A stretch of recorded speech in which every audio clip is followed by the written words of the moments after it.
편의점에 계산해주는 사람이 없다면 어떨까요? 아직은 좀 낯설게 느껴지는데요. 최근 로손, 파미리마트, 세븐일레븐 같은 일본 대표 편의점들이 공격적으로 무인 점포 개발에 나서고 있다고 합니다. 이유는 뭘까요? 첫째는 인건비를 줄이려는 것이고요. 둘째는 팬데믹 이후 언택트 문화가 확산되었기 때문입니다.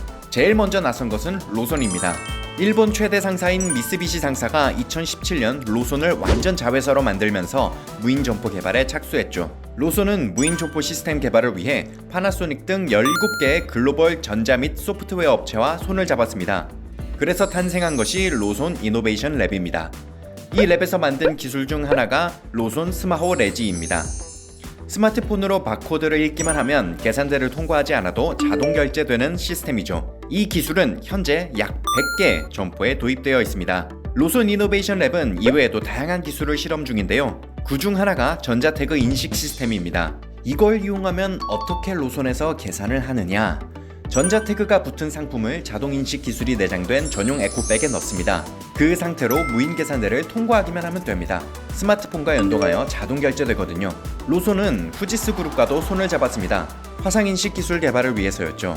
이걸 이용하면 어떻게 로손에서 계산을 하느냐? 먼저 손님은 사전에 스마트폰 앱에 개인정보와 신용카드를 등록합니다. 그 다음 편의점 입구의 센서에 얼굴을 인식시켜 입장한 후 원하는 상품을 집어들고 가게를 나오면 끝입니다. 이 과정을 AI 카메라가 인식해서 스마트폰 앱에 등록한 신용카드로 자동 결제하게끔 하는 것이죠.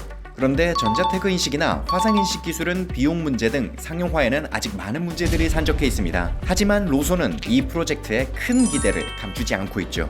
로손의 경쟁자 파미리마트는 무인 점포를 어떻게 준비하고 있을까요? 사실 파미리마트는 인공지능 카메라와 화상인식 기술 개발에서 가장 앞서고 있는 회사입니다. 파미리마트가 무인 점포 개설에 나서기 시작한 것은 2020년 여름부터인데요. 올해 2월 무인 계산 시스템 개발 회사 TTG에 투자하기로 했습니다.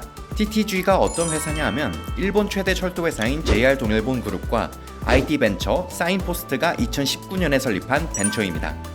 파미리마트가 투자를 하기 전인 2020년 3월에 이미 한 지하철역에 상설 무인 점포 터치2고를 오픈한 바 있죠. 이 점포는 선반에 중량 센서가 있고 천정에는 카메라가 있어서 손님이 집어든 상품을 실시간으로 인식한다고 합니다. 파미리마트는 TTG와 함께 올해 2군데의 무인 점포를 개설했고요.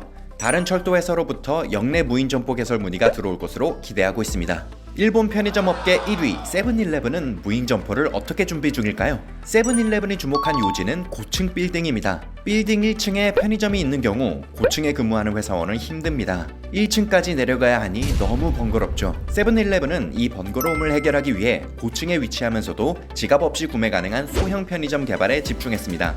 그리하여 2018년 12월 도쿄의 미타국제 빌딩 20층에 셀프 계산 점포가 탄생하게 됩니다. 원래 이 빌딩에는 지하 1층에 세븐일레븐이 있었습니다. 당연히 혼잡할 수밖에 없었는데요. 20층에 무인 점포가 생기면서 혼잡도가 줄었죠. 무인 점포는 빌딩에 입주한 직원만 사용 가능한데요. 카메라로 직원의 얼굴을 인식하여 상품 결제 대금을 월급에서 공제하는 형태로 운영된다고 합니다. 편의점 무인 점포는 우리에게도 이제 가까운 미래가 아닐까 싶은데요. 일본 3대 편의점의 경쟁에서 우리도 좋은 아이디어를 얻어보면 좋겠습니다. 보다 자세한 내용은 미래에셋이 만드는 글로벌 투자 전문 잡지 더 세이지 인베스터 67호에서 만나실 수 있습니다.